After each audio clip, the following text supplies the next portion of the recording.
Jonah, he went down even further into the depths of the sea. And the people of Israel, they went into slavery, they went into captivity.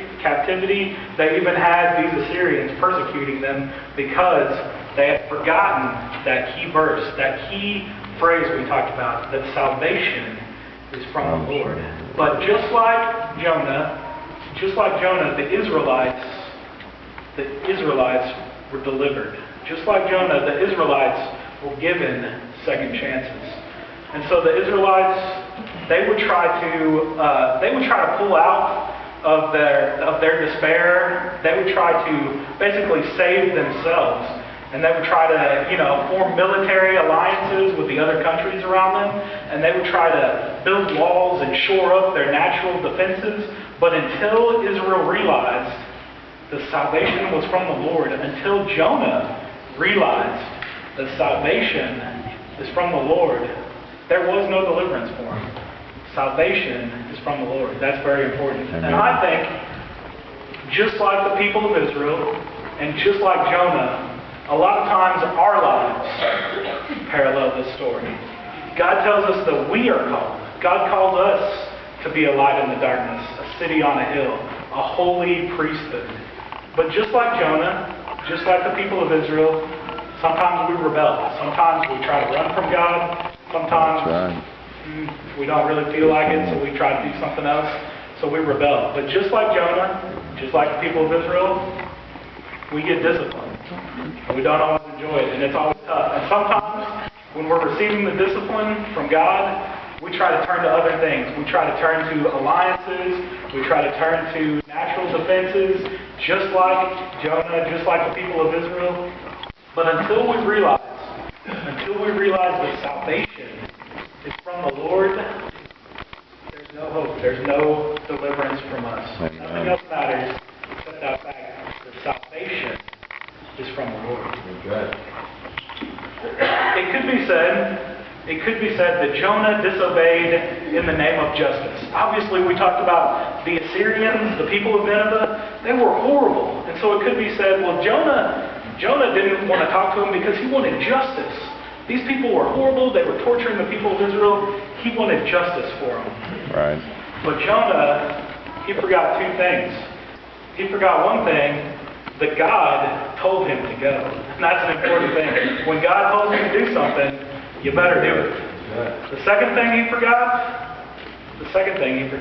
is that God is not a God of judgment. God is a God of compassion. Yes. God is a God of compassion. That's right. And so Jonah, he's displaying kind of a double standard, if you will, because he's saying, I want justice for my people. When the Assyrians, when they're hurting us, when they're disobeying you, God, I want you to punish them. But Jonah, he doesn't want punishment himself for turning away from God. A lot of times we're like that. A lot of times we have that double standard that says, God, I want you to punish those people who are doing wrong. But then we forget, many times have we done things that are wrong. Many times have we turned away and ran from God. So that's another lesson that we can learn. I asked you from the beginning, what this story has to do with God. What does this story tell us about God? This story tells us that God wants His people to return to Him. Obviously, God could have rained down fire and sulfur like He did on Sodom and Gomorrah. He could have rained down the same fire to destroy the city of Nineveh. But instead, God wanted His people to return to Him. He wanted these people to have a chance to worship God. So God wants His people to return to Him. Yeah. And God is not a God of judgment. God is a God of compassion. Yes. God is a God of compassion. Just like those sailors had compassion, God is a God of compassion. That's right. So maybe you came to church this morning, and maybe you're up here. Maybe you're up here where Jonah started, and maybe you know a lot about God. Maybe God talks to you and you talk to Him. You have a really good relationship with God. You know a lot about Him, but do you really know Him? Even when you're on top, do Do you really know Him? But maybe you came this morning and you're somewhere in the middle here. You're somewhere in the middle. What we need to realize when we're just somewhere in the middle with our relationship to God, what we need to realize is salvation is from the Lord. In order to keep from going down there, salvation is from the Lord. And in order to grow closer to God, in order to stop messing up, we need to remember salvation is from the Lord. It's not us. Salvation is from the Lord. Right. But maybe this morning you came and you're down here. Maybe you're in the lowest of lows.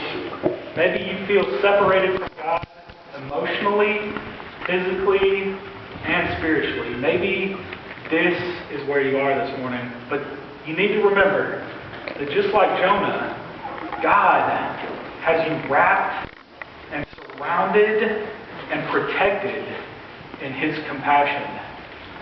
And you know, guys, we have ministers, and we have members, and we have elders here at Eastern Hills who would love to do that same thing. If you're here in the lowest of lows, help us use God's compassion. Help us wrap you, surround you, and protect you. And help us display to you God's compassion. Right. Won't you come while we stand and sing? All right.